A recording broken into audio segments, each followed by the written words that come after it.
इसरो ने चंद्रयान 3 के सक्सेस के बाद अपना पहला सूर्य मिशन लॉन्च किया है, आदित्य L1, जो कि एक स्पेस बेस्ड ऑब्जर्वेटरी क्लास का मिशन है जो सन के अपर मोस्ट लेयर का अध्ययन करेगा। ठीक है, ये धरती से 15 लाख किलोमीटर की दूरी पर रखा जाएगा, जो कि ये इस वीडियो में हम लोग जानते हैं कि इसे स्पेस में कैसे पहुंचाया जाएगा, इसे स्पेस में कहां रखा जाएगा, इसके क्या क्या ऑब्जेक्टिव्स हैं, इसमें कितने सारे पेलोड लगे हुए हैं, इन सब के बारे में डिटेल्स में हम लोग जानते हैं इस वीडियो में। तो इस वीडियो को आप लोग पूरा देखिएगा। आदित्य L1 को PSLV एक्सेल के द्वारा लॉन्च किया जाएगा। PSLV जो कि इसरो का वर्क हाउस माना जाता है, ऑलमोस्ट 55 सक्सेसफुल मिशन इसने कंडक्ट किए हैं। इसके बाद ये PSLV का C57 लॉन्च किया गया है, जो कि आदित्य L1 को अर्थ के लोअर ऑर्बिट में ले जाएगा। अर्थ के लोअर ऑर्बिट के बाद ये इसे छोड़ देगा और इसमें जो प्रोपल्सन मॉड्यूल लगे हैं आदित्य L1 में, इसके द्वारा ये अर्थ की ग्रेविटी को पकड़ के अपना ऑर्बिट बढ़ाएगा और फ्लाइंग शॉट के द्वारा ये L1 में पहुंच जाएगा। अब ये L1 क्या है? Lagrange point. लैग्रेंज पॉइंट के बारे में पहले हम लोग समझते हैं। देखिए, जब यूनिवर्स में दो सेलेस्टियल बॉडी होते हैं तो उनके बीच में एक ऐसा पॉइंट आता है जहां पे दोनों सेलेस्टियल बॉडी के ग्रेविटेशनल फोर्स काम नहीं करते हैं, मतलब इक्वल हो जाते हैं। वहां पे अगर हम लोग किसी ऑब्जेक्ट को रखें तो वो वहां पर इक्वली रहेगा। इसी तरह जोसेफ लुइस लैग्रेंज ने 5 पॉइंट की खोज की जो अर्थ और सन के बीच में थे। अर्थ और सन की ग्रेविटेशनल फोर्स बराबर होती है। ऐसे L1, L2, L3, L4, L5। अब जो आदित्य L1 है उसे L1 पोजीशन पे रखा जाएगा। अब L1 क्यों चूज किया गया? क्योंकि ये अर्थ के सबसे नजदीक है। L2 अर्थ के अपोजिट में पड़ जाता है, जिसके कारण इक्लिप्स के टाइम पे हम लोग टोटल सन को नहीं देख पाएंगे। L3 सन से अपोजिट साइड में अर्थ से बहुत ज्यादा दूरी हो जाती है, जिसके कारण कम्युनिकेशन करने में दिक्कत होती है। L4 L5 भी दूरी के कारण नहीं चुना गया, जबकि L4 और L5 सबसे परफेक्ट होते हैं इन चारों पॉइंट में से। L1 को चुना गया जो कि पास में है, तो इसलिए इसका नाम आदित्य L1 भी रखा गया है।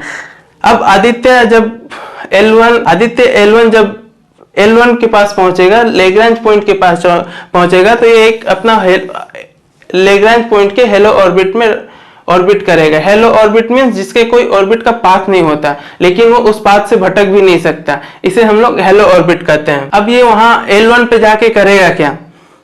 वहां पे ये कौन कौन से साइंटिफिक एक्सपेरिमेंट करेगा, ये सब जानने से पहले हम लोग थोड़े बहुत सन के बारे में जानते हैं। देखिए, सन का ये स्ट्रक्चर है। सन के इंटीरियर स्ट्रक्चर को हम लोग कोर कहते हैं, उसके बाद रेडिएटिव जोन आता है, फिर कंडक्टिव जोन आता है। ठीक, इसके बाद 3 और लेयर आते हैं। जो ऊपरी सबसे लेयर होता है उसे हम लोग फोटोस्फेयर कहते हैं। फोटोस्फेयर मींस सन का ऊपरी लेयर। जैसे अर्थ में लेयर होते हैं कोर, मेंटल, क्रस्ट और लिथोस्फेयर, उसी तरह इसमें जो सबसे ऊपरी वाले परत है उसको फोटोस्फेयर कहते हैं, जिसका टेम्परेचर 500 डिग्री सेल्सियस होता है।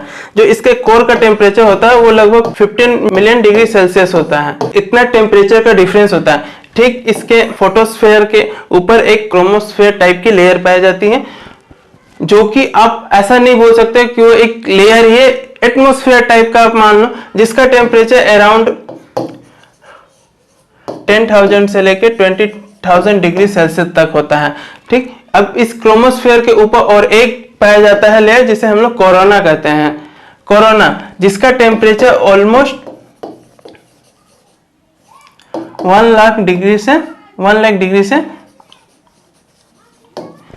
3 लाख डिग्री तक पहुंच जाता है। तो साइंटिस्ट ये चीज से हमेशा से हैरान रहे हैं कि जब कि आपका फोटोस्फेयर सन का ऊपरी लेयर जिसका टेम्परेचर मात्र 5500 डिग्री सेल्सियस है, इसके फोटोस्फेयर का टेम्परेचर क्यों बढ़ रहा है, इसके कोरोना के टेम्परेचर क्यों बढ़ रहे हैं, इन सब के बारे में साइंटिस्ट के पास एग्जैक्ट क्लू नहीं है। इसके बाद सन में एक मैग्नेटिक फील्ड होता है, जो मैग्नेटिक फील्ड में हलचल होने का सोलर विंड, सोलर फ्लेयर्स और कोरोना मास इजेक्शन होता है। तो इन सब के बारे में हम समझते हैं। ये जो सोलर विंड निकलते हैं ना, ये पूरे ब्रह्मांड में पहुंच जाते हैं, इवन अर्थ के एटमॉस्फेयर तक भी आ जाते हैं। अर्थ के मैग्नेटिक पोल इसे अपनी तरफ खींच लेता है, ये देख सकते हैं आप। जब ये अर्थ के एटमॉस्फेयर में जाता है तो अर्थ के एटमॉस्फेयर के मैग्नेटिक पोल में पहुंच जाता है, जिसके कारण हम लोग अर्थ के एटमॉस्फेयर में नॉर्दर्न लाइट, सदर्न लाइट देखने को मिलता है, नॉर्थ पोल और साउथ पोल में। उसके बाद सोलर फ्लेयर्स होते हैं, कोरोना मास इजेक्शन होता है जो कि पूरे सोलर सिस्टम में फैल जाता है, इस टाइप से कुछ निकलता है। अब ये सब जो होते हैं ना, इससे हमारे एटमॉस्फेयर को बहुत डैमेज होता है। ये जितने भी हमारे एटमॉस्फेयर में रेडियो वेव होते हैं, इन सब तरंगों को ये नष्ट कर देता है और भी बहुत हानिकारक होता है। तो इन सब के अध्ययन के लिए ही, मेनली इन सब के ही अध्ययन के लिए, और भी बहुत सारे वेव होते हैं विजिबल लाइट के अलावा, एक्सरे होता है, गामा रेज होते हैं, रेडियो वेव होते हैं, इन सब के अध्ययन के लिए ही आदित्य L1 को लॉन्च किया गया। आदित्य L1 जो कि L1 पॉइंट पे, लैग्रांज पॉइंट पे अपना रह के इन सब के बारे में पता करेगा। तो इसमें कई सारे इंस्ट्रूमेंट लगे हुए हैं, उन इंस्ट्रूमेंट को हम लोग बारी बारी देते हैं। जितने सारे पेलोड लगे हुए हैं उनको हम लोग बारी बारी समझते हैं। पहला है विजिबल इमिशन लाइन कोरोनाग्राफी। ये क्या है? ये कोरोना के डायनेमिक्स और उससे जो कोरोना मास इजेक्शन होता है उसके बारे में अध्ययन करेगा। उसके बाद सोलर अल्ट्रावायलेट इमेजिंग टेलीस्कोप, ये क्या करेगा? ये फोटोस्फीयर और क्रोमोस्फीयर के अल्ट्रावायलेट रेस का अध्ययन करेगा। फिर आता है solar low energy x-ray spectrometer, high energy L1 orbiting x-ray spectrometer, ये एक्सरे डिफरेंट टाइप के एक्सरे का अध्ययन करेगा। फिर आता है Aditya solar wind particle experiment and plasma analyser package for Aditya, ये सोलर विंड और उसमें जो एनर्जेटिक आयंस होते हैं उन सब का अध्ययन करेगा।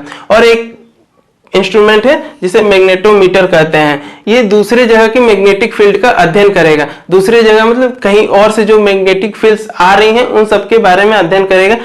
इन सब के बारे में ये है।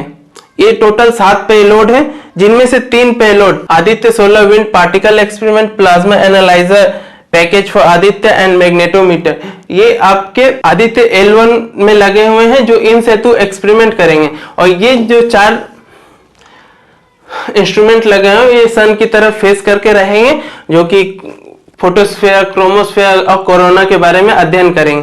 तो मेन पर्पस इनका ये है। ये कुछ इंस्ट्रूमेंट के इमेजेस हैं। अब इसके बाद आता है कि इसकी जरूरत क्यों है, क्यों आदित्य L1 को वहां पे भेजा गया, इसके अध्ययन से क्या होगा। देखिए, इसके अध्ययन से हमें बहुत कुछ जानने को मिलेगा। पहला, ये सब के कारण ना हमारे एटमॉस्फेयर चेंज होता है, इवन जो क्लाइमेट चेंज होता है इन सब के कारण से भी प्रभाव पड़ता है। जो हमारे और भी बहुत सारे जो तरंगे होते हैं, radio wave, x-ray wave, gamma rays, सब तो यहीं से निकलता है। तो इन सब के बारे में हमें और क्लियर अंडरस्टैंडिंग मिलेगी। उसके बाद स्पेस में जो ये सोलर विंड होते हैं या सोलर फ्लेयर्स होते हैं, ये सब हमारे जब एटमॉस्फेयर में इंटर करते हैं तो जो एटमॉस्फेयर में हमारे सैटेलाइट होते हैं उन पे ये खतरा बना रहता है। तो इन सब के अध्ययन से हम लोग इससे बच सकते हैं। और भी जो एस्ट्रोनॉट होते हैं स्पेस में जाते हैं, तो अगर हमें इन सब के बारे में क्लियर अंडरस्टैंडिंग रहेगी तो एस्ट्रोनॉट को उतना खतरा नहीं हो सकता। आदित्य L1 का मेन पर्पस यही है। यह लगभग 4 साल का मिशन है, उसके बाद ये डिसकंटिन्यूड हो जाएगा। अब देखते हैं आगे क्या होता है। इसके बाद इससे जो हमने डेटा मिलेंगे इसका हम लोग यूज हर जगह कर सकते हैं। चंद्रयान, चंद्रमा पर इन फ्यूचर अगर ह्यूमन भेजना रहे तो उसमें भी यूज हो सकता है। मार्स पे हम लोग ऑलरेडी प्लान कर ही रहे हैं ह्यूमन भेजने के लिए, तो ये सब में इसका यूज हो सकता है। तो इस वीडियो को हम लोग यहीं खत्म करते हैं, मिलते हैं अगले वीडियो में।